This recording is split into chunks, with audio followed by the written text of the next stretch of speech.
হরে কৃষ্ণ বন্ধুরা, সত্য কাহিনীর ইউটিউব চ্যানেলে আরেকটি ভিডিওতে তোমাদের সবাইকে সুস্বাগতম। আজ আমরা কথা বলবো শিবরাত্রি নিয়ে। শিবরাত্রি কথাটা দুটি শব্দ থেকে এসেছে, শিব ও রাত্রি, যার অর্থ শিবের জন্য রাত্রি। শিবরাত্রির সঙ্গে প্রচলিত নানা কথা আছে। পুরাণ মতে দেবী পার্বতীর সঙ্গে ওই দিন দেবাদিদেব মহাদেবের মিলন হয়। দেবাদিদেব মহাদেবের আরাধনা করার সর্বশ্রেষ্ঠ দিন মহাশিবরাত্রি। ওই দিন ভক্তি মনে পুজো করলে বাবা ভোলেনাথের ভক্তদের মনোবাঞ্ছা পূরণ হয়। মাঘ মাসের কৃষ্ণপক্ষের চতুর্দশী তিথিতে শিবরাত্রি পালন করা হয়। হিন্দু ধর্মে শিব চতুর্দশীর মাহাত্ম্য অনেক। পুণ্যার্থীদের শিবের জন্য ব্রত পালন করেন। দিনভর চলে নানা ধর্মীয় রীতি পালন। আবার শোনা যায় ওই দিন থেকেই বিশ্বব্রহ্মাণ্ডের সৃষ্টি হয়েছিল। এবার বলি শিবরাত্রির দিনক্ষণ। সাধারণত ফেব্রুয়ারি বা মার্চ মাসে শিবরাত্রি তিথি পড়ে। এই বছর 26শে ফেব্রুয়ারি বুধবার পড়েছে মহাশিবরাত্রি তিথি।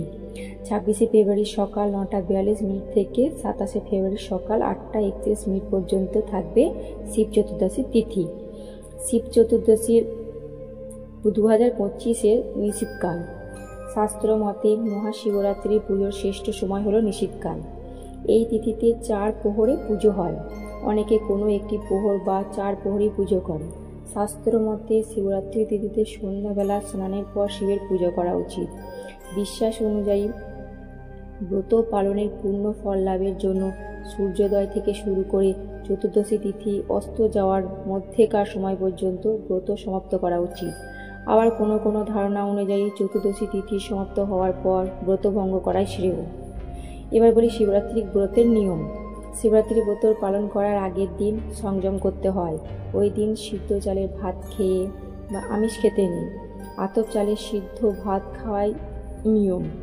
এছাড়া কেউ চাইলে ময়দার তৈরি খাবারও খেতে পারেন, তবে সন্দক লবণ দিয়ে রান্না করতে হয়। ওই দিন সাধারণ লবণ একদমই খেতে নেই। ব্রতের দিন উপোস করে নিষ্ঠা করে কিছু নিয়ম মানলে ভক্তের মনোবাঞ্ছা পূর্ণ করেন দেবাদিদেব মহাদেব। মহাশিবরাত্রির দিন ভগবান ভোলেনাথ খুব খুশি মেজাজে থাকেন।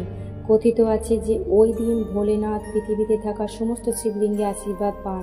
তিনি বাস্তব রূপে সকলের মধ্যে বিরাজ করেন। তাই ভক্তদের সামান্য ভক্তিতে তিনি সন্তুষ্ট হন এবং তাদের মনোবাঞ্ছা পূর্ণ করেন। যজ্ঞের মধ্যে যেমন অশ্বমেধ যজ্ঞ, তীর্থের মধ্যে যেমন গঙ্গা, তেমনি পুরাণ অনুযায়ী ব্রতের মধ্যে শ্রেষ্ঠ হল শিব চতুর্দশীর ব্রত। তাই শিব চতুর্দশীর ব্রত পালন করলে ধর্ম, অর্থ, কাম, মোক্ষ এই চতুর্বিধ ফল লাভ হয়।